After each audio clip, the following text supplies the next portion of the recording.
आली होय. मग काही तर किती लपत लपत आले माझ्या, मला माहिती. एवढा उशीर असतोय, लवकर निघायचं ना मग. आता तू पण तेच सांग, इथं मला माहिती मी किती लपत आली. काय सांगायचं आता तुला? त्याला काय लपत यायची? हो ना, जसं काय आपलेच लग्न झाले. आपलं नाही झालं पण झालं असतं.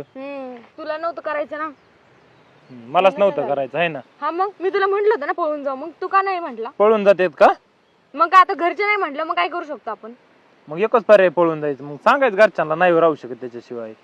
मी मस्त बोलले होते रे, तुझी हिंमत होती का घरी येऊन मग बोलायची? बरं आता तू भांडतच राहणार आहे का? भांडे तसं नाही रे, पण हे बरं वाटतंय का? तू सांग बरं. एक तर लग्न झालं असतं तर कोणाला घाबरायची गरज नसती पडली. पण आता आहे ना, असं पण भेटतोच ना आपण. नाही असं किती दिवस चालायचं? जवळ जमतंय तवर. तुझ्या प्रेम करते ना म्हणून हे सहन करते, नाहीतर खरंच यार मी नाही राहू शकत तुझ्याशिवाय. अरे बाळा, मला पण कळतंय की आता माझी पण इच्छा होती तुझ्या बरं लग्न करायची, पण सोड, नाही झालं. प्रयत्न केले असते तर ते पण झाले असते तरी. तू मलाच दोष देणार आहे माहिती, तू कुठं ऐकून किती तवा. झालं का? भांडण नको करू आता, शांत बस. आणि तसं पण आता माझं तरी कुठं, आपलं तरी कुठं लग्न होणार आहे. तर आपलं असंच अधून मधून भेटणं ठीक आहे ना. कधी विचार पण नव्हता केला आहे ना असं होईल म्हणून. असल्या गोष्टी विचार करतात का?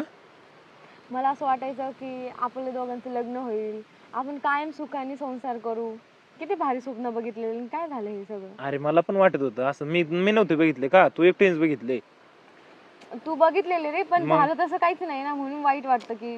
अरे होईल मग. आता तरी सोबत राहू ना आपण, असं ना. आता हे असं सोबत राहणं होत असतं का? नाही तू आता भांडच. भांडायला आले का मी?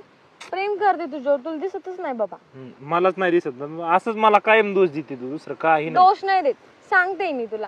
फक्त असं खंत राहणार रे मनात की तुझ्यासोबत लग्न झालं असतं तर बरं झालं असतं. एक तर घरी सांगून पण बघितलं. काय काय घरी सांगून बघितलं? काय फसवणूक केली तू माझ्याशी? नाही. अरे लग्न माझ्या बरोबर कशाला केलंय तू? एवढंच होतं ना, तू घरच्यांना सांगायचं ना त्याच्याबरोबर लग्न करायचं, तर माझ्याबरोबर कशाला केलंय? कशाला तीन आयुष्याचं वाटोळ करतीस?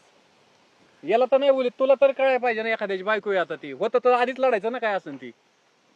बोललो होतो आम्ही घरी. मी जवळच्या माणसाला सांगू शकतो, माझ्यासाठी एक तर कुणीच नाही राहिली तू. आता तू एक सरळ सरळ एक काम कर, तुमचं प्रेम आहे ना, मी माझं माघार घ्यायला तयार आहे.